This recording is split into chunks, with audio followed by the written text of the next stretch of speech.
Hello, সব good morning, happy new year. এই দেখো ইস্কন মন্দির সামনে গেটটা ছিল, এই গেটটা ছিল এটা। এরপর যাচ্ছি আমি টুকু করে, ঠিক আছে, রাস্তাতে আগে যাচ্ছি। এখানে সামনে দেখতে পাচ্ছ আমি যাচ্ছি, এখানে অনেক সবাই দোকান বসছিল। মানে কি বলতো, ভিতরটা মানে না ঠাকুর, ঠিক আছে, রাধারানীর যে মন্দির আছে সেখানে অনেক গীতা ছিল বা প্রসাদ রাখা, ঠিক আছে। তারপরে আরও ডিজাইনিং করা সব মঞ্চ ছিল, ঠিক আছে। আর এইদিকে সব ডিজাইনিং করে খুব সুন্দর করে মানে রাধাকৃষ্ণের মন্দির ছিল আঁকা, মানে এদিকে চো, এদিকে দেখো কৃষ্ণ মানে কত রকমের সৃষ্টি করা। আর এইদিকে অনেক কিছু বয়স্ক লোক এদিকে গীতা বিক্রি করছে, ঠিক আছে।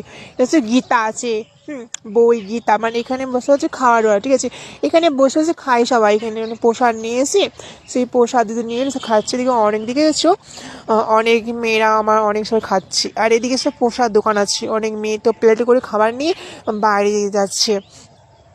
তারপরে এখানে এদিকে সামনে একটা আঙ্কেলটা সামনে যাচ্ছিল, আমি ওর পেছনে যাচ্ছিলাম। তারপরে সামনে গেছি, এদিকে প্রসাদ এখানে রয়েছে, প্রসাদ এখানে আছে, এরা প্রসাদ বিক্রি করছে। আর এদিকটা মেন গেট আছে। আর এই সামনে এখানটা মানে কিছু ভক্ত, ঠিক আছে, বসে আছে। ভক্ত বসার পর ওখানে একটা গীতা অনেক কিছু বলছে ওরা সব, মানে ঠাকুর নিয়ে বলছে। এই দেখো আমি, ঠিক আছে, চলে এসেছি সামনে। আর এখানে মন্দিরের ভিতরে ঢুকে পড়লাম। মন্দিরে ঢুকে পর মন্দিরে অনেক ভিড় হয়েছিল। আর সবাই দেখি এত ভিড় হয়েছে, আমি কি বলবো, রাধা মাকে দেখতে পাচ্ছি না ভালো করে কিছু একটু আমি। তারপর এখানে সবাই বলছে রাধা রাধে করছিল, আমিও রাধে রাধে বললাম। তারপরে আমি একলাই গেছিলাম, আমার সাথে কেউ যায়নি কো।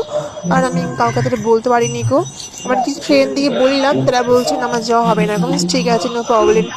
এখানে অনেক সবাই দেখছিলাম আর কি, ভিডিও করছিলাম বলে। আর এতটা মানে ভালো করে জুম করে কি বল, ভিডিওটা ভালো করে তোমাদের দেখাতে পারিনি। নেক্সট বারে ছোটোগুলো আমি দেখাবো।